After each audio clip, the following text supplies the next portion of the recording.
Raxmaan Raxiim kusoo dhawaada asxaabteena channelkeena Muqdisho Channel. Maanta waxaan idin haynaa dhacdo aad u la yaab badan. Rakaab la hadlay gabadh uu dhalay Donald Trump oo laga dejiyay diyaaradii ay wada safrayeen. Xadgudubkii ugu xumaa ayaa lagula kacay qof rakaab ah oo ku safrayay diyaarad ay leedahay shirkadda diyaaradaha ee JetBlue kadib markii uu hadallo iyo su'aalo caadi ah weydiiyay Ivanka Trump oo ah gabadh uu dhalay madaxweynaha Mareykanka ee Donald Trump. Gabadhan Ina Trump ayaa ka mid ahayd dadkii diyaaradda safrayay ee soo raacay madaarka John F. Kennedy Airport ee magaalada New York ayaa galaafatay qof ka mid ah rakaabka oo weydiiyay sababta ay diyaarad gaar ah u raaci weyday ee ay diyaaradaha rakaabka ugu safrayso. Waxaa kale oo qofkaasi uu ku yidhi, aabaha oo dhibaatadiisiina haysato ayaad adiguna diyaarad nala soo fuulaysaa. Runtii sida ay rakaabkii ku safrayay diyaaraddaasi warbaahinta u xaqiijiyay may jirin wax hanjabaad ah oo ay qofkaasi rakaabka ahi kula kacay gabadhan uu dhalay Donald Trump. Waxaanu weydiiyey oo keliya su'aalo caadi ah la weydiin jiray madaxda iyo carruurta ay dhaleen, laakiin shirkadda ayaa qaadatay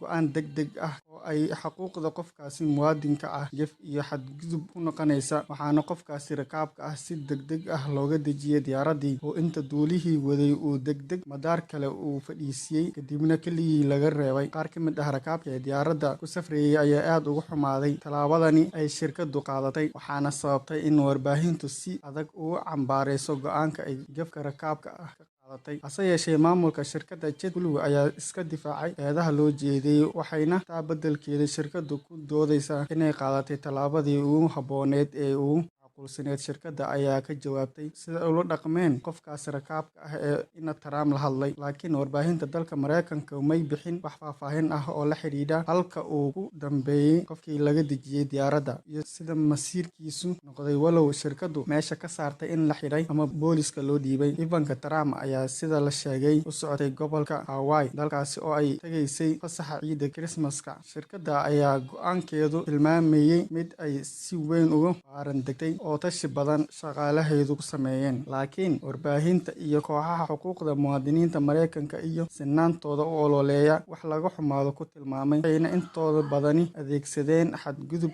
sharci inay ugu yeeraan go'aanka shirkadda JetBlue ka qaadatay qofkaas rakaabkaas ahaa. Gabadhan ayaa laga sheegin cabasho iyo wax ashtaako ah oo ay shirkadda kaga dalbatay in laga reebo qofkaasi rakaabka ah, mana jirin wax dareen ah oo ay hadalkan iyo tallaabada shirkadda qaadatay midna ka bixisay. Halkaas ayuu nagu egyahay maanta barnaamijkeeni. Fadlan haddaa ku cusub tahay channelka subscribe inoo saar, aad ayaad u mahadsantahay.